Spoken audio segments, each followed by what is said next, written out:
Can you tell us about your company? My company is the Cavendish Consultancy.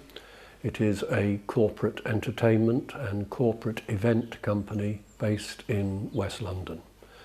It operates in all sports, show business and performing arts, mainly in the United Kingdom, but we also tender for overseas events, which gives us the opportunity to spread our knowledge and skills and expertise around the world. What are the most popular events for corporate entertaining? The most popular events remain the major sports and the major events in those sports. Within sports it does vary. For example, those sports where the rules are fairly simple and straightforward are more popular. Thus, cricket, which is a personal like of mine, is not actually one of the most popular because the rules are fairly complicated. Horse racing is very successful.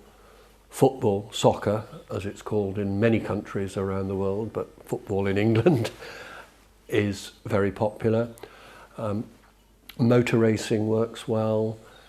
And then moving on to the entertainment side, the theatre, pop concerts, musicals particularly, for a number of years. Phantom of the Opera has been very popular in New York and in London and in many other cities around the world where it has showed.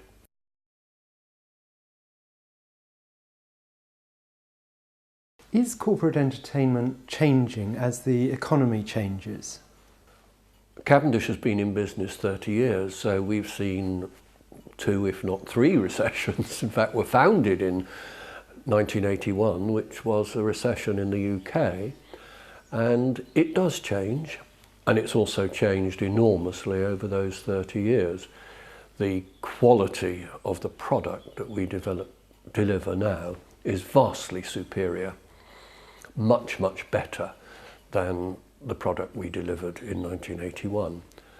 The recent downturn, and particularly because the downturn has affected the financial sector, and the financial sector was a very big entertainer, has changed quite significantly, not so much the product, but people have reduced budgets, and when they reduce budgets, they have, perhaps surprisingly, not gone for a cheaper product, but just taken fewer people to the expensive product. So the top of the range hospitality is holding up better than the less expensive alternatives.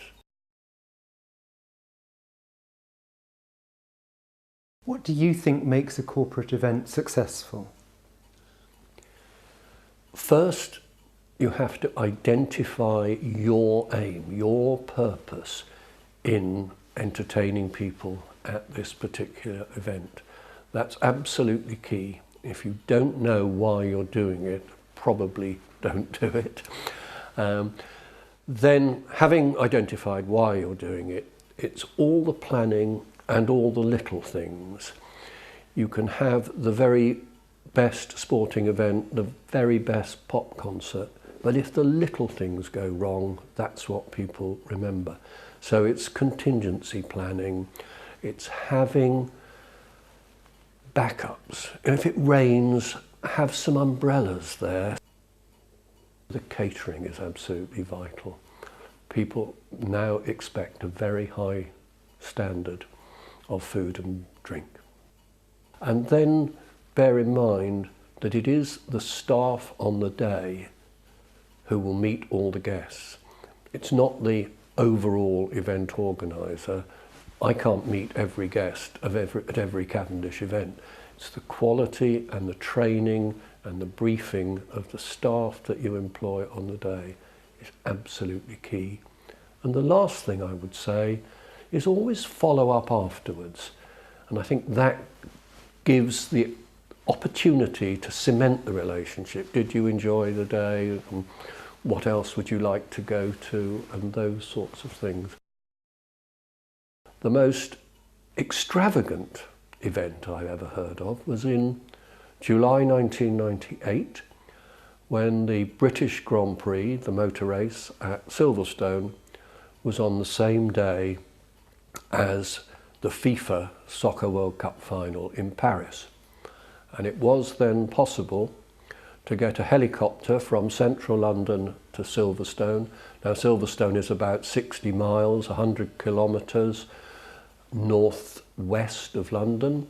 So you helicoptered to the ground, you watched Michael Schumacher win the race, you helicoptered back to London Heathrow, the big airport just to the west of London, and then you flew in an aeroplane that was then the best aeroplane in the world, Concorde, to Paris. It didn't go supersonic, that is above the speed of sound, but you did go to Paris in Concorde and flew back that night. So in less than 24 hours, you had seen a Formula One motor race and the World Cup final.